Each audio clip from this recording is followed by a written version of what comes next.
you can have paradox within your life and be fine with that. I'm not. I know you're not. Hello, everyone, and welcome to Irenicast. I'm your host, Jeff, and with me, as always, is my co-host, Alan. Heyo. On the first and third Tuesday of every month, we bring to you our perspectives on theology and culture from a post-evangelical lens. Thank you for joining us for another conversation to provoke your progressive Christian imagination. This week, we're going to do things slightly differently. We have a short topic and a long segment this week. So we put the word out last week on our Facebook and Twitter and Instagram that we were going to be doing an Irenicast AMA. So we got some questions from you, our listeners, and we'll be doing that for our segment, which will go a little bit longer than usual. And we have a topic this week that's sort of along the lines of last week. It's not necessarily something that's in process, but it's something that we want to expand. So if you remember 2 episodes ago, on episode 113, we had a roundtable of ministers who started something called Intersections, and that was Alan and 3 of his colleagues within the UCC. And in preparation for that, and in the last few months where Alan has been talking about the idea of intersections, he keeps bringing this idea up to me in our conversations, and he even brought it up in the episode, this idea of cultivating story. And I thought it would be a great idea to kind of, since we're going to have a shortened topic this week, to kind of unpack that a little bit and see where it takes us, because it's something that's pretty much stuck with me since the moment he said it. And then the more he says it, the more I'm like, yeah, that's a really interesting idea. That would be something well to expand. So let's just get into that aspect of it. So Alan, explain to me and our listeners what you mean by cultivating story and how that came up for you. So when we met in the round table, it really felt like the Knights of the Round Table the more I think about it. When I look back, at that conversation, and I feel we're a bunch of people arriving at new ways of doing ministry, and it was really cool to sit together like that around that table. And do we have a clip of what we were talking about that we could play? Yeah, here's what Alan said in that particular episode regarding cultivating story. You know, in seminary, they talk about the attractional versus the missional model. Do you bring people to get them to come to church, or do you prep people to go be the church out in the community? That was always the discussion. It's like, what about something completely different? What about like venerating people's stories, seeing them come to a community and being like, we're not just prepping you to go out there and go be spiritual in the world. You're spiritual beings who have already been in the presence of God, right, connected to God, or, you know, how you construct yourself already. So in that discussion, I talked about seminary. And I went to seminary in like 2011 to 2014. And we discussed a lot about like what the nature of the church is and that's what's called ecclesiology. What kind of ecclesiology you have? Like, why does the church exist? And the prevailing theories were stuff like the missional model. I'm sure you've heard about that a lot, Jeff. Like we talked in all the books that, you know, emergent books that are coming out, it's important to be missional. What that means is the model before used to be that you build a cathedral in the middle of town and everyone shows up. That's the I can't speak. The hub and center, we'll just call it the sub of life for a village.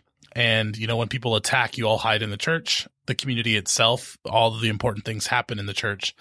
And that's kind of what happened in rural America back in the day. You had seasons and communities that would gather together for harvesting and things like that. And the church lent itself to that kind of lifestyle. And everyone showed up at church, right? And all the way up until like the 1950s, the church was a very important center of life. So they call that the attractional model. And the idea is that you build it, they will come. Did you see that movie with yes, what's his The Field of Dreams? I did. Kevin Costner. My family grew up watching that. For those of you who haven't seen Field of Dreams, you should so watch it. He has this dream, right, where he builds a baseball field and all the ghosts of players' pasts come and play and everyone pays money. Back in the day, you could make movies like this. I don't know if you can pull it off today. It's one of the select few of movies, along with Brian's song, that you're allowed to cry within the framework of toxic masculinity. Yes, I think that's what made it so popular. You could still feel manly in whatever construction you had of manhood and cry at this movie. Brian's song was like that too. It's true. Oh my goodness. So you build it and they come. That's the idea. People from all over the United States would come to this field, right, and to watch the people play. And church was a place where you build a community and people are supposed to come to church. It's important that you get butts in the seats. That's the attractional model. And maybe that still exists for a lot of people. They feel like their church is succeeding or not based on how many people are there, how good of a cross section you have of different types of people, age, and the only place that actually works and happens in today's society is in Springfield on The Simpsons. Hey, I sent you a picture of that. This is totally off topic, but I loved it. The best sign ever that I saw for the March for Our Lives was is it Ralph? What's his name? Yeah, Ralphie. Ralphie holding a gun, and he always says things that's like, you know, very disconnected from what he's actually doing, but he's holding a gun and he says, "I'm a militia." That was a sign for one of the protests. It's so funny. Anyway, that's a whole different topic. So, yeah, that model started breaking down for a lot of people, especially when Christianity wasn't the center of society anymore, post-Christendom, as all the books would say. So I'm reading all these books about post-Christendom, about, hey, church is not just about getting people to come to a building. Church is something different, right? It's supposed to be the people who are there. And so the model morphed into something else, and they called it the missional model, and that was you equip people for the mission of the church. And that means to, like, be like Christ in your neighborhoods, like to get to know your neighborhoods, to participate in society out there, not just stay in the walls of the church, but like church was meant to be lived out by the people, and church was more of a training ground for your mission. So that was the missional model that people talked quite a bit. And I found a lot of life in that, but I guess for me, something was still missing. So when we sat down for us to talk together about what intersections would be like, about church in general, about what's missing for us, that was the first thing that came up for me, is like, what is the nature of church? And I thought, outside of attraction, getting people there, sending people out, what about venerating people's stories as they bring them? I think it would be countercultural to create a space where people actually listen to one another's stories. Correct me if I'm wrong, but there's not a lot of places you can go in our society where you're heard and seen, where you're challenged to actually speak your story and be known by other people. And I think that is something the church can do particularly well. And theologically, like, God is already working in people's lives, right? Not just in the Bible, not just in the church, not just in the minister, because the ministers usually stand up. I know you, Jeff, you tell really good stories, right? You talk about your life when you preach as like a youth pastor, especially as a youth pastor. We did summer camps and stuff together. Does God only work in a minister's life to teach things that bring to bear on truth about God, about the community? Or is God speaking and working through people in the community itself, even if they don't have the appropriate language, or even if, God forbid, we don't agree on things? Should people still be able to show up as they are and us venerate the sacred in them? That's something that I'm sort of developing in my mind is for what church is for. So there's a lot of different things to talk about in there, I think, for me, but that's the general idea. And what draws me to that idea in terms of story, I mean, growing up Pentecostal, we always had testimony, right? Like, so share your testimony, share your testimony. But the problem with that, and where it falls short, I think, of what the idea that you're putting forward, is that testimony still had to happen in the confines of, well, number one, a certain amount of time, because it could never go longer than the pastor or worship or whatever. So you're confined by the fact that it's this little niche within a greater thing that has its primary importance over everything else. And then you also have the idea that as long as your story is within the confines of right belief, of right practice, repentance, salvation, coming to the light, to the Lord. And if it's interesting, that was the other thing, right? Like, it had to be grand. I mean, I grew up feeling like every time someone gave their story, that because I didn't do drugs and, get drunk and super promiscuous during high school, that I didn't have a story or a testimony, that my life was boring, that my story didn't matter as much because God didn't do as much in me. And there weren't a lot of voices saying the contrary to that. Instead of cultivating story, it's appropriating story, to bolster something that's already there. And it's invalidating regular life too. Right. Yeah. To exactly. celebrate only these appropriate sacred moments, you invalidate normal life for people and how God might show up for them. And so I think as a minister, it's an art to be able to help people see the sacred in the mundane. Exactly. Like that's the point of the church to me. And some people might say, well, you should preach. And so I can hear in my mind this sort of rebuttal saying church is for preaching the gospel. Church is for teaching from the Bible. It's not for listening to people's stories, what they bring forward.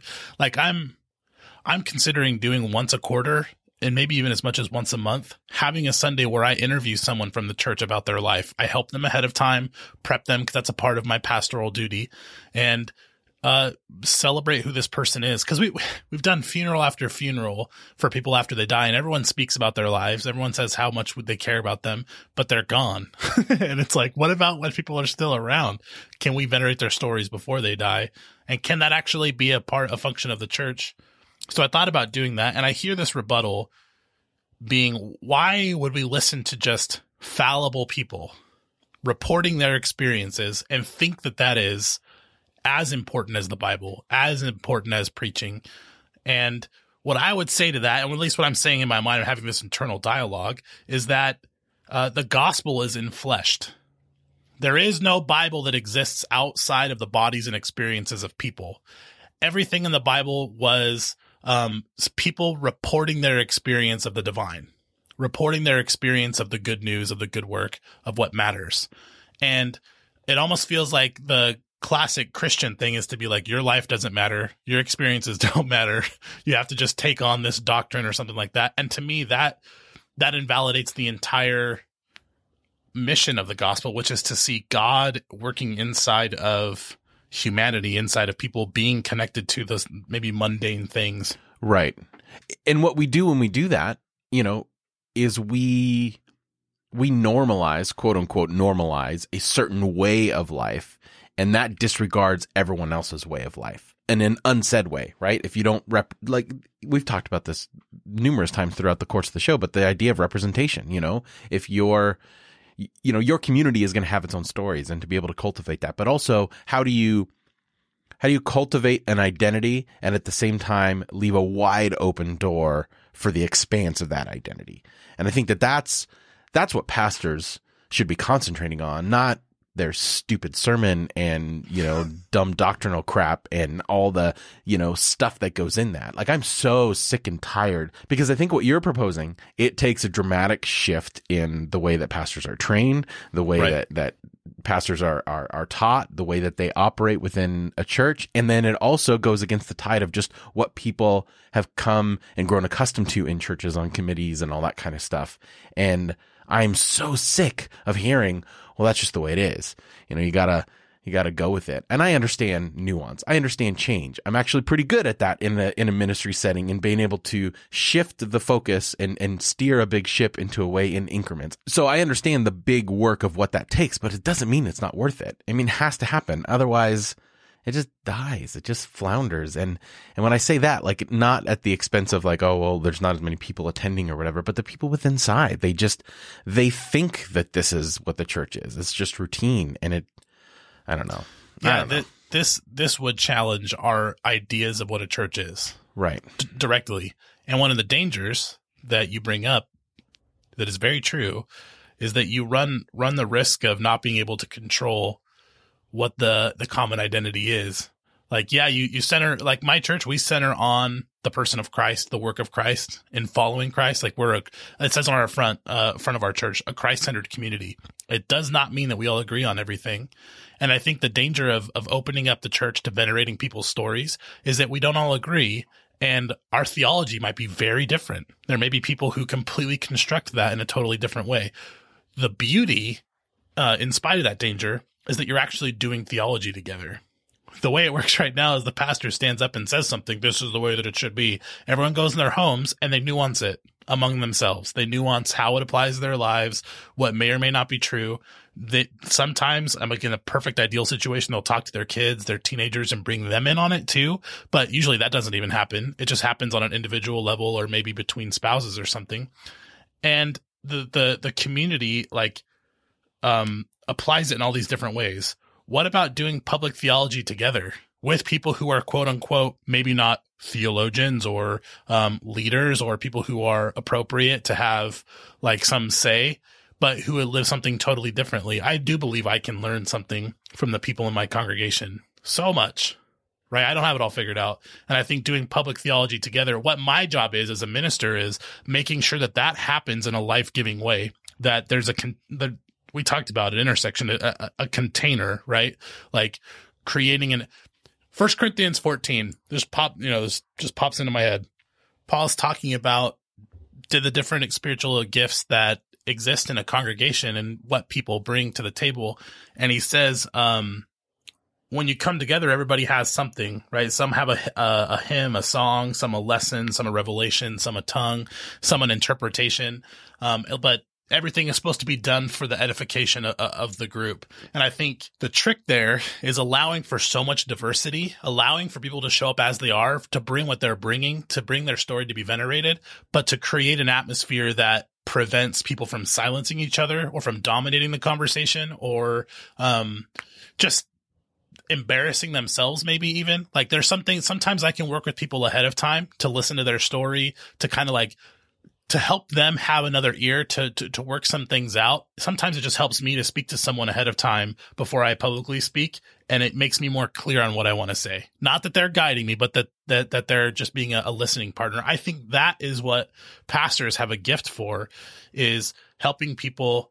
Maybe that's what we need to reclaim. We need to reclaim the art of testimony, of being able to speak. It is, there's like 5 different methods of psychological counseling that I was introduced to in my pastoral counseling class. There's like, behavioral therapy, cognitive, like Freudian stuff, like psychotherapy. And one thing that really stood out to me was the humanistic model. And that is helping people author their stories, like helping them, like recognizing that the person coming to counseling has everything within them that they need to change, to overcome these things, to live life in a new way. And you're there as an affirming presence to help them author those stories. So, that's a model that I really connected with. And I think all of the different psychological models have something good to give. But the church for me is really lacking in the area of helping people own their own stories, helping them articulate them.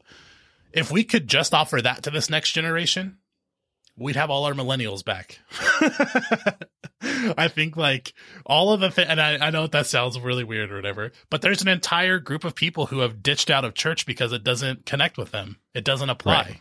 Right. And I think that moving to a model that venerates people's stories is challenging in a good way. I'd feel challenged going to a church like that, seeing people speak bluntly about their lives, talking about things, being put in a position to learn from them or a different way or hearing something different, and then reflecting on, hey, do I have it in me to stand up and speak about my life, or maybe to sit down, maybe, be interviewed by the minister at one point in front of everyone else, and to do public theology where I talk about like how I construct my feelings about God or how God's interacted with my life, or maybe not even interacted, but what the meaning in my life that I'm carrying.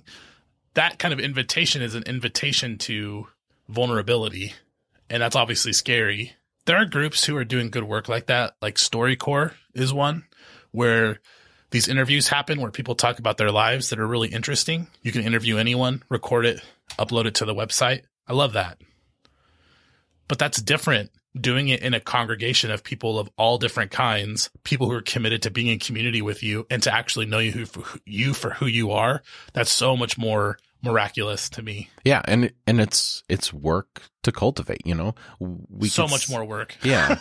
I mean, we could sit there and spend all of our time on our classes and our sermons and all that kind of stuff and pull out all these amazing concepts and ideas from scripture and church history or whatever.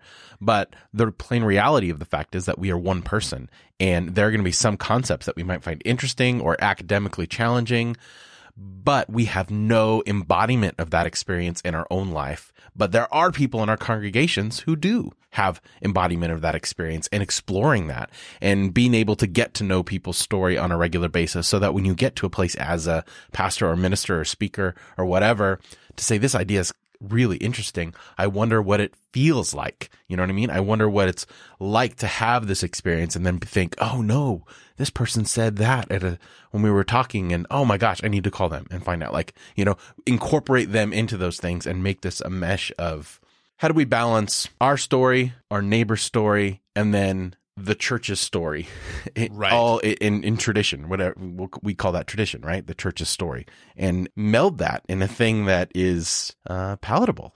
So it requires new skills to do that, like you mentioned. Yeah, absolutely. And new training. One thing that I've started doing kind of naturally. Sometimes it feels natural. In the middle of a sermon, I'll be talking about a concept, and I'll know some people have different experiences of it. So I'll stop in the middle of a sermon and I'll let people speak in the congregation about their experiences. But obviously, if you don't do that in a good way, or you're not really on top of it, that can be detrimental to what you're experiencing.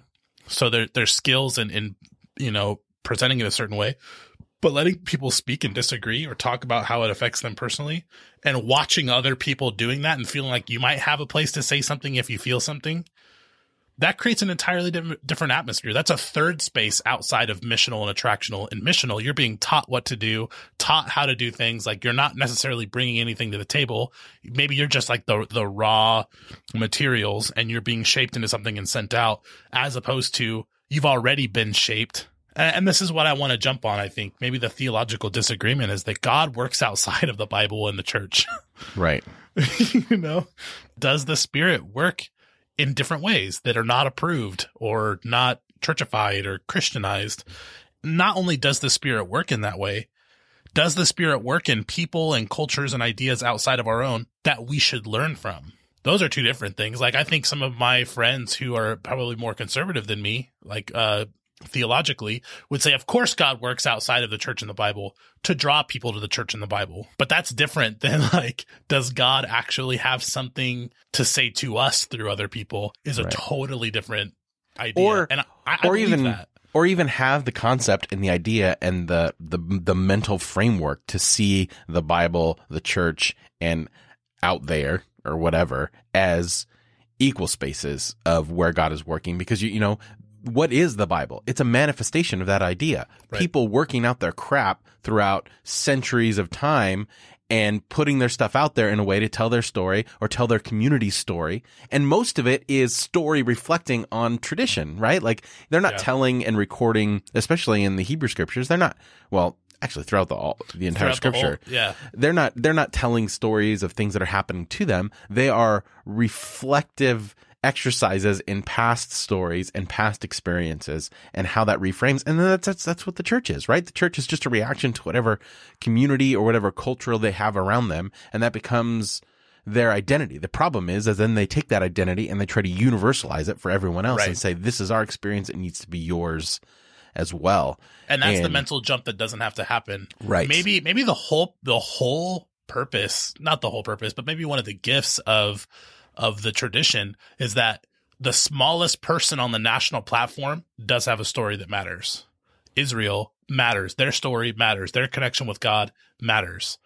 And I think that's radical. And maybe that's something that we should internalize for us, is that, hey, you who don't have a theology degree, you who maybe have a different relationship with the Bible, you who have a different tradition, your story still matters, and we can learn from it. Right. And all the big stories of scripture, all the major movements of the people of God, when you have Moses, what did it start? It started with a guy, if you want to take it from the burning bush, it started with a guy just doing his job, trying to keep his sheep together, and then he sees something in a distance and it's this trigger. You talk about the whole monarchy era of Israel that led to King David, who was the precursor for the idea of Messiah and Jesus. It started with a woman who was ridiculed by her co-wife because she couldn't bear a child. And it's just her story of, I just want to bring this child into the world and consecrate it to God. And then that led to this monarchy, which then, you go in, all these major movements started with just someone's everyday life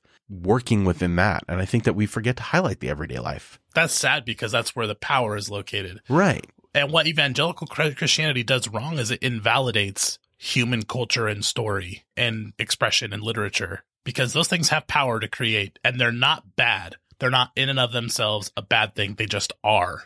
That's what we do as human beings. And God does work in that. So part of the challenge of this in this conversation is, how does this work in a church context? How does it not just become one of those groups where everyone tells their stories and nothing necessarily binds all of them together? And I'm not recommending that the church just become kind of everyone sharing their own stories and that's it, and you pack up and go home. Well, the way invitation works in this is that the central story that brings us together is the story of Jesus, right? And the way that Jesus lived. And that's a path that we're trying to follow. So there is an invitation element to that. But you can join us in contemplating that path and that person and following, and not agree with everything else and bring whatever you're bringing. You know what I mean? Right. It's the idea that you build a playground. I can't remember which book I read this in, but you build a playground. And if you go to playgrounds around our country and you see the ones with fences, the kids are all on the fences. They tend to spread out all the way to the fences. But you look at playgrounds with no fences, the kids are all on the equipment in the middle. They're all together, like, around this thing. And so the church that this author, if I can remember it, I'll put it in the show notes, advocated for, was a church that had the center, Jesus, pretty clear. I mean, Jesus's life, right? That's what we're meditating on. But the edges are fuzzy. You know, we don't have 16 points of doctrine for you to belong to our church. You're coming to us as, you're coming to the center of this park as whoever you are, and you're bringing that with you, you know, and we're going to kind of do this thing together. But there's not these limitations that we have for the community. You have to agree with us on all this stuff before you can participate and belong. Like that, and that's every church I've ever worked in, was you have to believe all these things and sign on the dotted line rather than coming to do this stuff with us together. I guess I'll take some of the missional language, the incarnational theology, right? The incarnational gospel, the one that is in real people's lives and present. That's what I'm interested in. Yeah. Yeah, and I would say, just a final note to that, I think that it sounds difficult and it sounds hard because it leads to conflict, and that seems to be what most church culture surrounds around trying to avoid instead of embracing. You know, your barometer sometimes as far as church success is how much agreement everyone is in. And then we force people into that with weaponizing the idea of unity, and we need to be on the same page. And you can be unified and not on the same page in the terms of your story and everything like that. And it pushes us towards a tendency to invalidate someone else's story, saying that they're interpreting their life wrong, which... Stop. Don't do that, because that's the worst thing you can do, because all of us in all of our stories will reinterpret them over time. We'll look back. It'll change based on how we change. And to force someone into looking at their life and questioning their life denies their journey and denies their process in finding peace in whatever area of life that they find themselves in. I think that's interesting that you say conflict, like conflict averse, wanting everyone to be on the same page. Those churches that I'm thinking of, they actually say they'd stare conflict in the face and do it really well. And it's like, no, you're actually doing it in an unhealthy way. You're just excommunicating people when they don't agree with, like, there's a seminary president who released this letter about one of the professors who still believes in God, you know, still believes in the Bible, still believes in Jesus, but constructs the Trinity differently. They got, you know, fired or whatever. That's totally fine. But the way that they announced it to the university was like, this person was never a believer and was an adept hypocrite, like, throughout his whole life. And it's like, dude, the healthy conflict is one that allows people to be in conflict without invalidating everyone. It's two-sided too. It's not bullying. It's not like, it's two-sided. Yeah. It's people who are committed to sharing the common space in spite of the conflict. I think that there's a difference between doing that kind of conflict and the kind of conflict that is like, if you don't agree with us, goodbye. I'm standing on the gospel. I'm standing on my hill, and, you know, you can leave our church. So yeah, this conversation it actually has huge consequences. Families are divided by church all the time, by their expressions of their theology. Relationships are destroyed. communities are built and dissolve. People's inner lives and their experiences of God are dependent on this stuff. And so I totally believe that we need to move in a new direction in this new era of church for how we construe what the purpose of church is. Absolutely. And, that's what we attempt to do here, right? Creating a space where we can cultivate. Obviously, we've cultivated our story over the course of that's actually the purpose of this podcast. Several. I've never been shy about that. But we also, in the process, want to invite everyone else's story. So let us know what you think about this particular subject, or just anytime contact us about your story and how the things that we talk about either trigger things in you or inspire things in you for what you're doing and what you're working on and what your story is. So you can add your voice to this particular conversation at the show notes at Irenicast.com/115. That's Irenicast.com/115. And there you'll find all the relevant links of things that we've talked about and a complete list of all the other ways to like, follow, and contact the show. That's Irenicast.com/115. So for our segment, our extra long segment this week, we're going to be doing our official Irenicast AMA, which I'm looking forward to. We got our first bit of audio feedback from one of our listeners, which we're excited to share for you. So let's do it.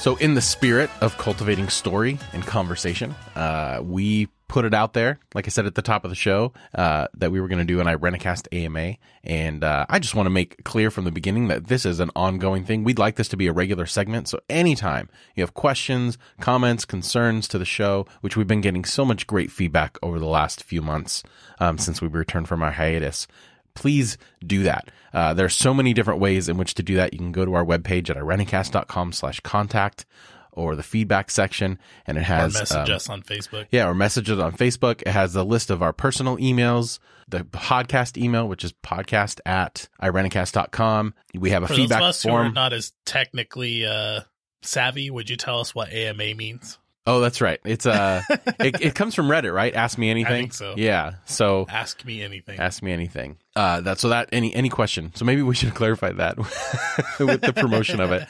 We'll figure out something as we go along. But this is our explicit invitation, if it hasn't been done so already, to email us, contact us anytime, individually or the show. Follow us on Twitter, Facebook. We tend to do a lot of communicating through Facebook and Instagram most of the time.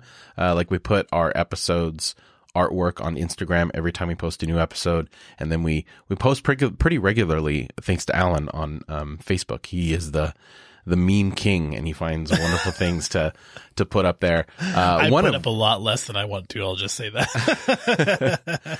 Well, one of which we had a great response to, which is actually going to turn into an episode. So stay tuned for that. So yeah, those are all the ways. We've had a few people respond to the AMA, right? Right, we did. So we do have some questions, and this was, put out there. So let's go with the first question. This came from Facebook, and it came from Jeremy Duncan. And he says, what are your thoughts on pacifism? This is a good question, because this has been an ongoing thing in both of our lives, a conversation that's a through line through our entire relationship is this idea of pacifism. And we went into great length in our very second episode. It's actually my favorite, or it was for a long time. Their second episode. And for a long time, it was our least downloaded. Yeah. But it's our second episode, Irenicast.com/2, and it's Finding a Third Way. And we talk about the Christian response to war. So my first thought on pacifism is that it's good. Because I'm a pacifist, and I do believe in peacemaking.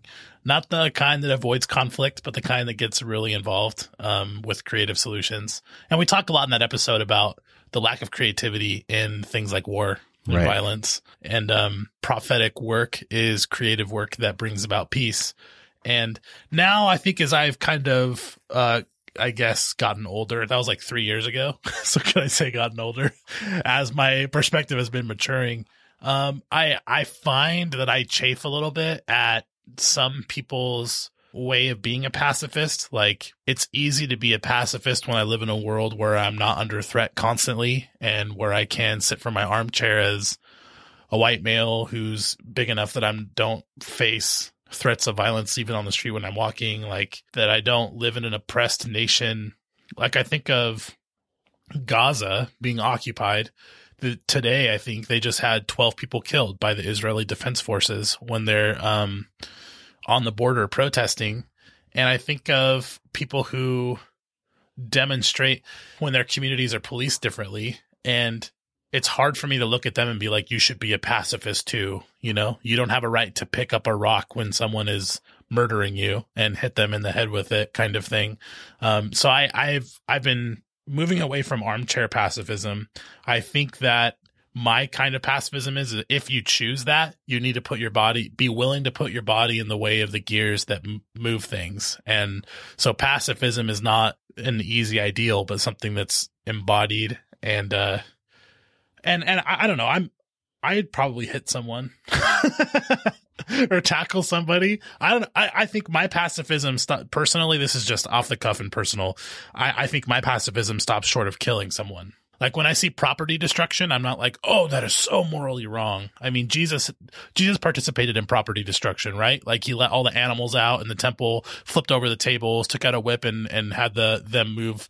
When you have money changers sitting next to each other and you spill all the contents of their boxes, how do they sort out what they had? You know, like there's property destruction in that. And I think some people's pacifism is like, you can never have that. Property destruction is the same as killing people. Like, I don't know. I'd probably have some sort of mitigated understanding of that. I personally wouldn't do property damage. I take that back. There may be some instances where I would, but I think I stopped short of ever killing someone because I don't think killing people is loving enemies personally. I think maybe tackling someone who is trying to kill someone else, I can call that loving, right? I can call certain actions in my mind loving. But as far as like stripping someone of their ability to ever support themselves again or murdering them, I feel like that is that's an act of violence that it doesn't cohere well with my understanding of enemy love that Jesus has taught me. So I know that's just like a bunch of verbal vomit just now, but I feel pretty strongly about this stuff. I agree. I mean, obviously, I'm a pacifist as well. In whatever way possible, try to promote non-violence. I guess non-murder is probably more accurate because, again, self-defense, all that. I don't know. I think basically, like, my philosophy on pacifism and everything is that I hold it until it doesn't work anymore, and then I figure out a new way. But I am all about creativity and aggressive peacemaking that is confrontational. I think that part of the reason that I think it's difficult to describe your place in pacifism is because there's this misnomer that pacifism is the image of turn the other cheek as opposed to the intent when Jesus said turn the other cheek and how aggressive that actually was culturally. I think a call to pacifism is to be as best of a student as the culture that you live in as possible, and that true pacifism is a direct protest against any kind of misappropriated or misaligned power structure that is putting any person oppressed down. And how do you do that without exponentially creating collateral damage? And how do you do that to not just stop the violence, but to create instances and moments that change people's perspective and cause them to stop and take a second look? You know, things that happened with during the civil rights movement, things like Selma, where they took a pacifist move, they took a non-violent place to show people the horrific way of violence, you know? And again, my personal interpretation of the cross, I mean, we're recording this right now on Good Friday.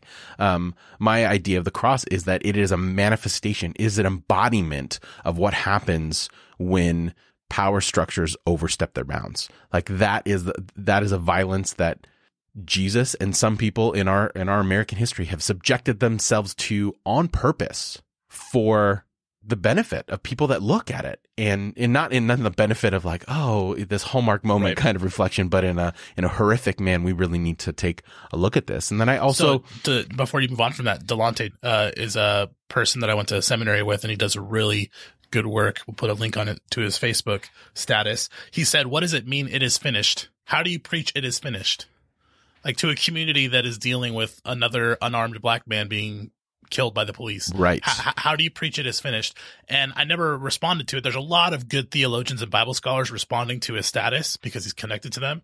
What I would say to that, if I could, is that the unveiling is finished. The unveiling that there is a righteous state violence that is good for humanity. Like these executions are a good thing. Like the unmasking of that power is finished. We'll never look at it the same way again because the most innocent person was murdered, right? In supposedly good circumstances. And so when I look at like wars and things like that, we may have all these justifications for it, but we could be getting it wrong. And I think that killing someone is the only thing you can never undo. Right. Exactly. Right? I mean, like ultimately, like there are some things that you can never undo, but killing is the like thing that you cannot apologize for. You just can't. You can't pay someone enough money to give them their kid back. Like that's just not possible. It is the only definitive act that stops any sort of ability to reconcile. Right. And I think that's that the Good Friday analogy is really good, is that Jesus unmasks the lie of just violence and just especially just state violence. But I also want to resist the idea that I can speak for other people in their use of violence. Right. Exactly. Which is why what I was about to say is that I also take into account that circumstances, everything, and why I preface. So yeah, I got to stick with that. You said circumstances, everything, right? And what popped into my brain while you were speaking was this. I want to be in a place where I'm ready for peace, where I'm ready to creatively react to violence to create peace. And I think if I prep myself for conflict and for war, that sometimes that brings it about. Right? Like the escalation thing, like where everyone's arming themselves, it brings about this violence and this culture of violence. And like, I can't say it's always wrong to kill. It's always wrong no matter what. I'm not like a radical purist that says like, this is always wrong and it's never appropriate. What I want to do is what you're discussing. And that is, what is it like to live a life that creatively confronts violence and brings about peace? Not wondering if it's ever wrong to kill. 'Cause like that's, The Center for Prophetic Imagination with Mark Van Steenwyk, someone we've interviewed before, posted a thing that says, you don't think your way into a new way of life, you live your way into a new way of thinking. What's it like to live the life of peace, of creating peace in all aspects? And how does that change how I think about peace? As opposed to, oh, I'm a pacifist, so I have to act like I have to never kill and act like a pacifist. It's something that's embodied, I think. And how do I do that on a daily basis? Right. And I always go back to Bonhoeffer, a staunch pacifist who ended up being implicit in a plot to try to kill Hitler. And I think that there are certain, and I recognize, and going back to what Alan said in the very beginning, I recognize that my lot in life is probably never going to put me in a position where I need to make that decision. So I think that I try as best I can to move away from any disembodied intellectual stance that I have. So anything that I think or speculate on what I would do or what someone else should do in a circumstance that I have never and probably will never experience, I hold as loosely as possible because it's disembodied. It doesn't go anywhere. It's hypothetical. And I think that to make a stance or to tell people how to live in those instances is the one place I back away from that, I guess, where I would disagree with that is in voting.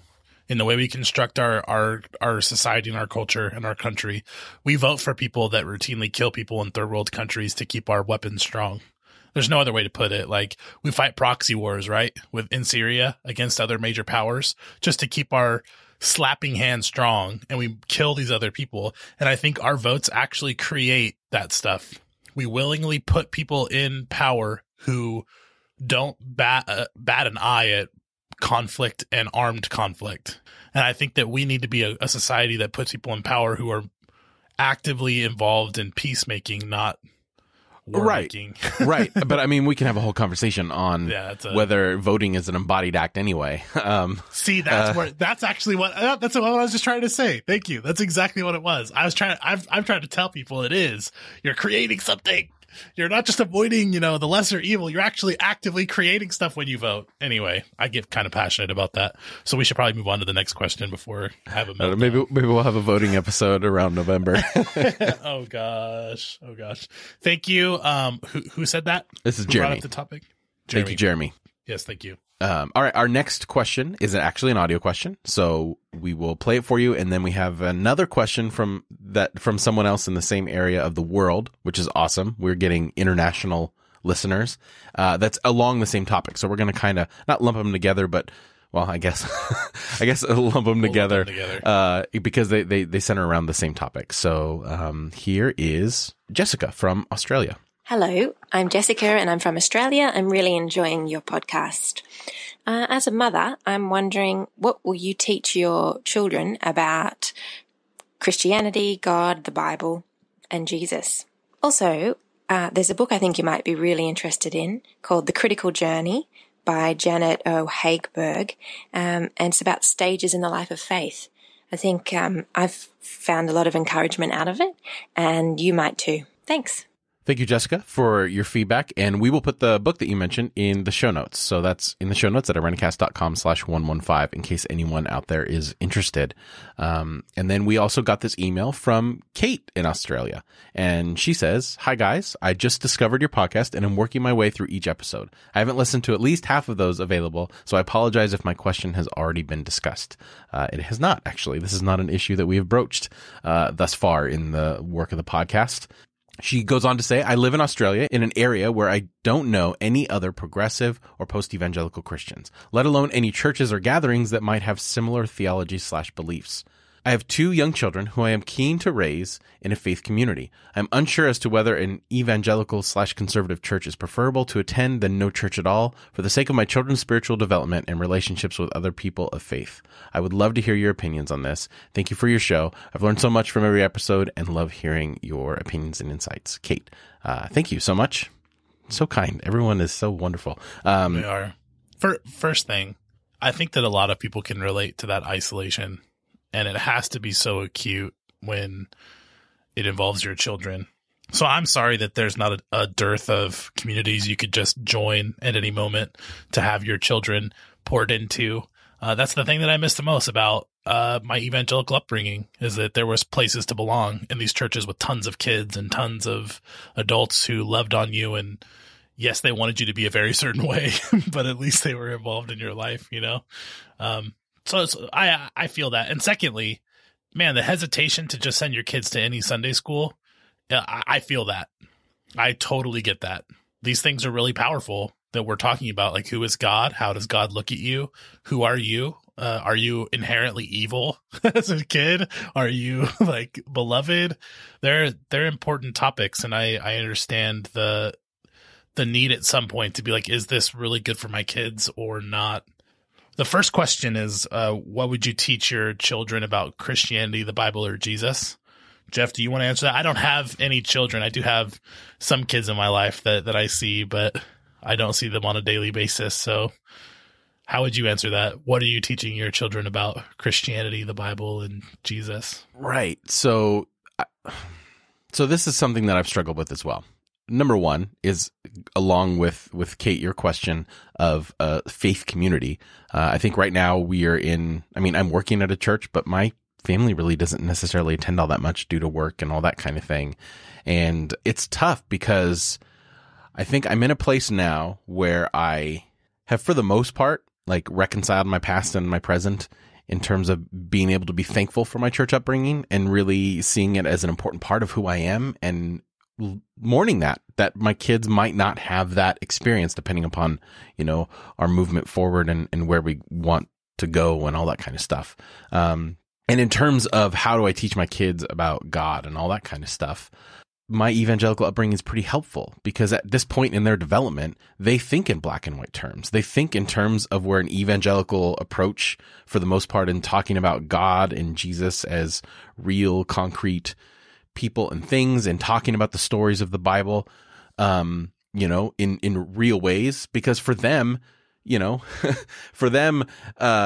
Abraham and Jesus and David are just as real as like Supergirl and whatever else that they're watching on TV. Like they're stories. And especially one of my daughters just engages in stories. I kind of take the approach that when they start asking questions, then that's my cue that developmentally they're in a place absolutely to then begin to look at things more deeply. And until then, I'm not going to communicate them deeply. I don't want to impose my deconstruction on my kids, I think is what I'm saying.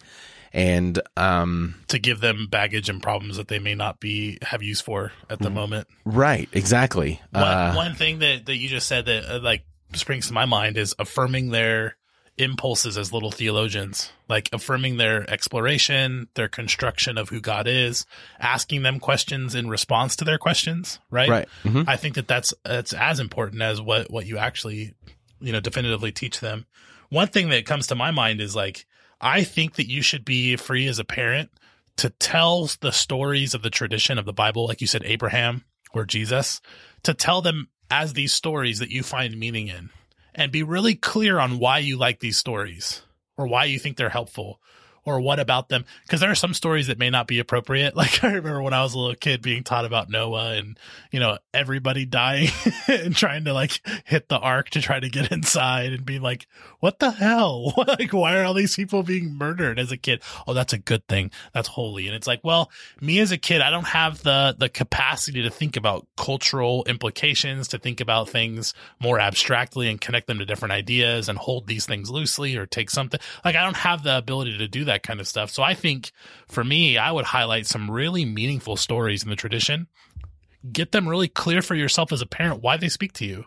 And then, tell the stories to the kids and ask them questions about the story. But you should have a handful of things in your theological toolbox that are really important to you to teach your kids. Like, God loves you. God is love, right? Like, get a handle on that and discover ways to teach that to your kids and talk about what that means in Jesus. And don't be afraid to to experiment with that, and talk. But listening to your kids ask questions, I've seen that firsthand.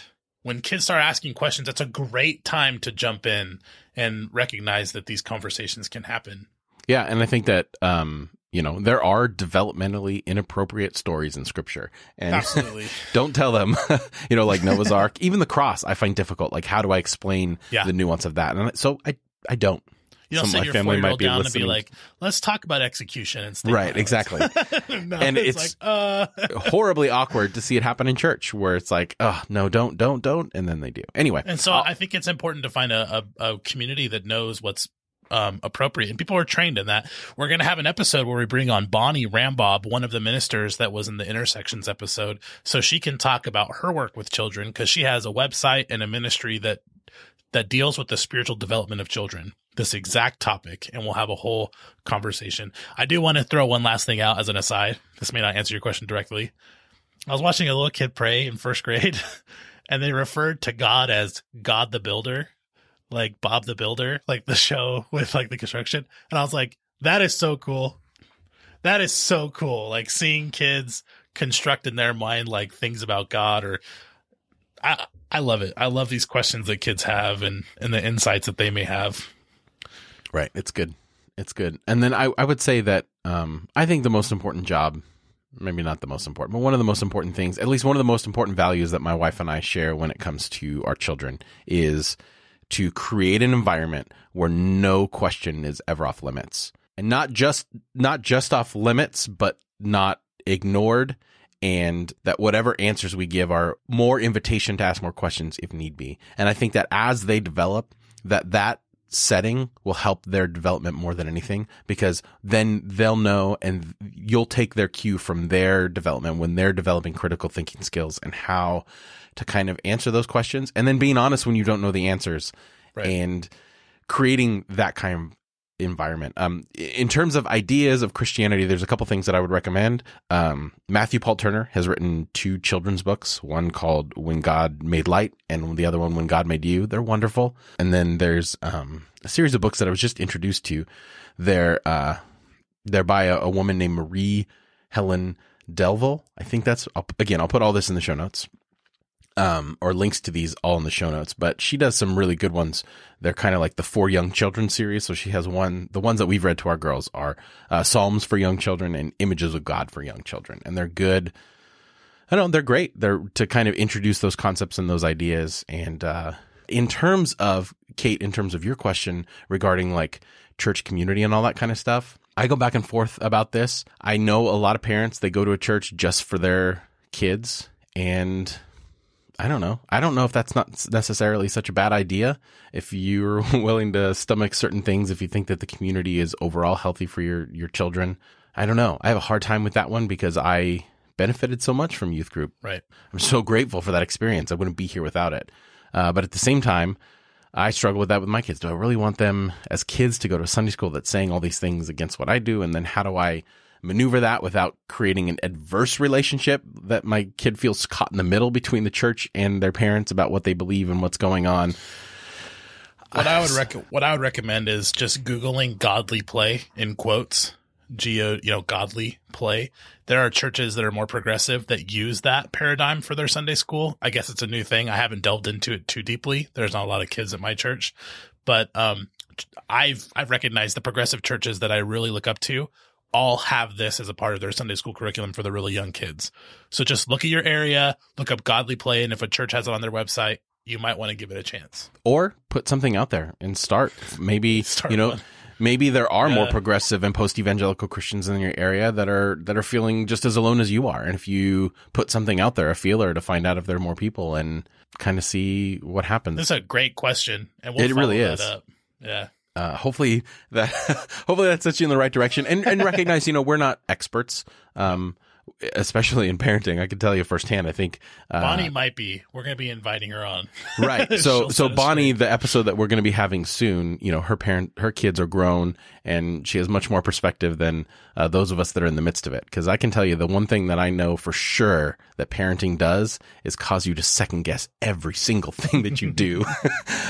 So that's a good subject. So I'm looking forward to us having Bonnie on for that, and hopefully that'll provide more clarity than perhaps we are right now. But again, thank you so much, Kate and Jessica, both for sending in your questions, and it's so awesome. It's from Australia. When we started this, I never thought or expected that we'd have regular listeners in other countries. It felt so, I don't know, it feels so weird. I'm sitting here in front of a computer, the same place I always record this episode, and to think that people are downloading it. Anyway, thank you so much.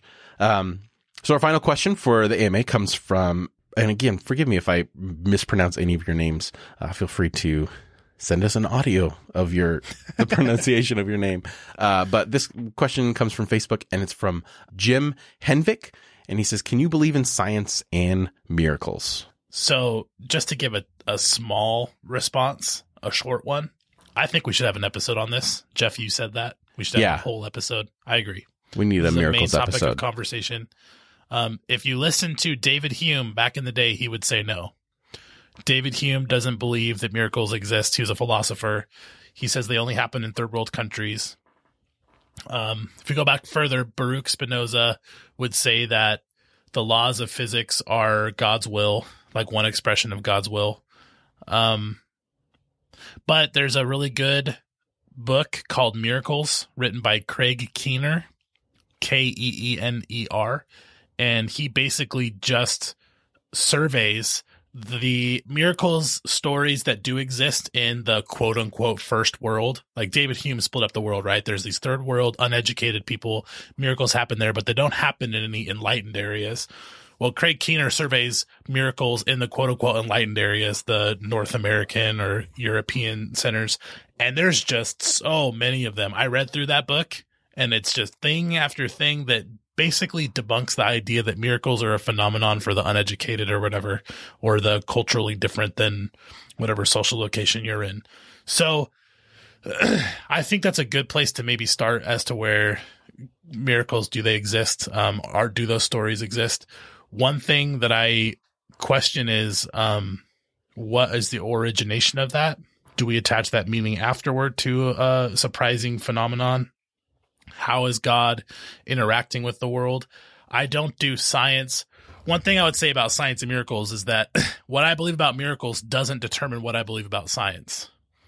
Science is sorry, Jeff, I'm just going to jump in on this. Is that okay? If I just go. I'll jump in when I get a chance. Okay. Science is all about reproducing outcomes. So the power of science is the power of predictability. If A and B happens, C will happen. And so science's power is in explaining like what's about to happen or what's a consequence of different things happening. So being able to reproduce something over and over is experimentation that builds the body of science. I think that's awesome. I don't think it's great to look at a scenario from a scientific perspective where a rock rolls down a hill and you say, what some of the ancients might have said is that a god's pushing it or something like that. I don't personally construe my worldview that way. I think science is sort of isolated from the world of miracles in a philosophical way. It starts out with the idea that we can explain things from natural phenomenon, and I think it should remain that way. I remember my teacher in middle school drawing a big circle with science in one, drawing a big circle with religion in the other, and I was so pissed. I was pissed off that you would ever separate religion and science, because the Bible tells us, everything that we should know about science. And I think I'm in a different place now. But I do believe miracles happen personally. So I accept science. When scientists in the world agree 95% that, something happens, I take that as important for my faith. That informs my faith. My faith doesn't necessarily inform my science. I don't think it works the same way between those two. Maybe that's heresy. But I believe that miracles do happen because I've seen some, I've experienced some, and what I believe right now, and this may change in the future, is that it's possible God interacts from the world in a bottom-up causation. There's randomness at the bottom of the world if you look at quantum physics. And some scientists may say this is just, punting God of the gaps, but that God affects it from the bottom up so that you can explain miracles in naturalistic ways. I think if you look at any miracle, you could say there's a natural explanation for that. It doesn't make it any less of a miracle for me. That's basically where if God influences quantum events, they could accumulate from the bottom up to produce macroscopic changes that fully accord with what is naturalistically possible, even if it's improbable. So it's not like God's violating the laws of nature. That's where I'm at right now. I think we should do a whole episode where we delve into this. Jeff, what do you think? Are miracles just left in the past? Shouldn't they shouldn't be a part of our faith, or what do you think? Honestly, I think this goes back to cultivating story, in the sense that I have personally fundamentally disregarded the dichotomy or the divide or the binary of science and faith, as science equals fact and faith equals mystery or unknown or whatever. When I think in terms of science, I think the basis of science is never accepting any answer as fact. It's an exploration of the tangible things of life. And that's, to me, what science is. And I don't see it in any way incompatible with miracle, because maybe there's not an explanation, maybe there is, but to me, that doesn't take away from the fact that the way I frame a miracle is some kind of experience, some kind of happening in your life that may not have an explanation or may have an explanation, but is miraculous enough to frame your story going forward. And I would say live in it, accept it, move in it. I think that in terms of other places to kind of get this information, we've had a couple episodes where we delve into like quasi miracles and the supernatural. I think our first Halloween episode number 34, Irenicast.com/34. We talked about the supernatural. And then our third episode, Irenicast.com/3, we talked about evolution. So we explored that difference between science and faith and all that kind of stuff. And I think anything, if you haven't already, I would look into the work of Mike McGarg, Science Mike, who holds loosely, wonderfully, the idea of science and faith, and recognizes that there are things that are part of his stories that he has no explanation for, that seem to fly in the face of different facts, but they're part of his experience and his life. And I think that that's the most important thing. For me, a tangible explanation never devalues something in my life that I would consider a miracle. If anything, it heightens it, because it says for me that it's number one, possible again, and number two, possible for someone else, in terms of what that story or what that moment did for my life moving forward. So I think you can hold two things beautifully. I think you can hold any opposing ideas or forces in your life beautifully, because you're human and you're nuanced, and you can have paradox within your life and be fine with that. I'm not. Move in and out of that. I know you're not. I am. I'm more of like a life of the mind kind of thing. And so I think for me, the philosophy of religion is really important. If God interacts with the world, how does that happen? is that even possible in a world that is completely natural and explainable by physical causes? So we should definitely bring this up again in the future. For me, it centers on divine, the concept, just to say it, is divine action. Is there divine action? Does God take actions in the world? Is God just supporting all the physical laws, or does God break them, or does God interact with the world in maybe a different way?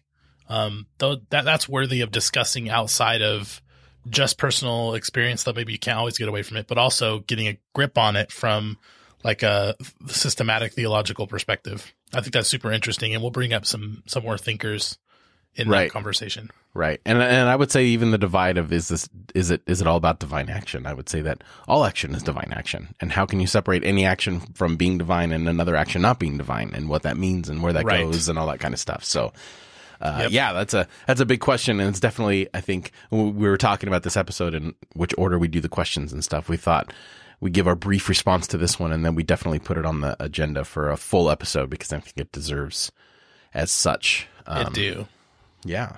So that's all the questions we have for this week. So we want to continue to do this as like a regular segment. So anytime you want to write into the show, again, I know we're kind of hammering that home this time, but I feel like in our discussion about the show, we're kind of in an era of, I don't know, audience participation, or an era of cultivating stories, so to speak, of really trying to capture the idea of conversation in this particular podcast. So we're always open. Again, you can go to our webpage. You can leave a voicemail on our webpage, like you heard today, and you can email us, all that kind of stuff. Alan, how can people find you individually if they want to find out what you have going on?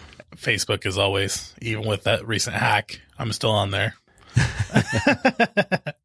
Not hack or whatever. I'm unfortunately probably going to be on Facebook till I die. So you can find me there. Facebook.com/AllenOB, ALLENOB. And you can follow me. I may or may not friend you, but you can see what's going on. You can comment on my statuses and whatnot, know what's going on in my life.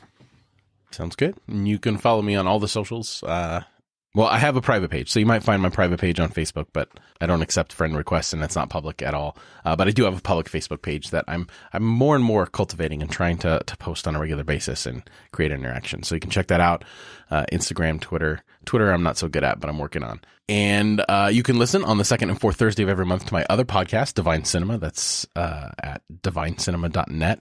And we just talk about movies with themes of faith, good and bad. As for Irenicast, if you enjoy what we hear, we'd appreciate it if you recommend it to a friend, or leave us a rating and review on whatever podcasting platform you're listening on. We'd really appreciate it. Or if you'd like to support our show in some kind of financial way, you can do that by going to irenicast.com/Amazon before you make your next Amazon purchase, and then just shop as usual. Using that link, we'll receive a small percentage of your purchase without any extra cost to you. That'll help us in covering a little bit of the cost that's associated with running the podcast. That's irenicast.com/Amazon. So for this week, I'm Jeff. I'm a conflicted pacifist. Who may or may not believe in miracles. Thanks. Thanks for joining the conversation.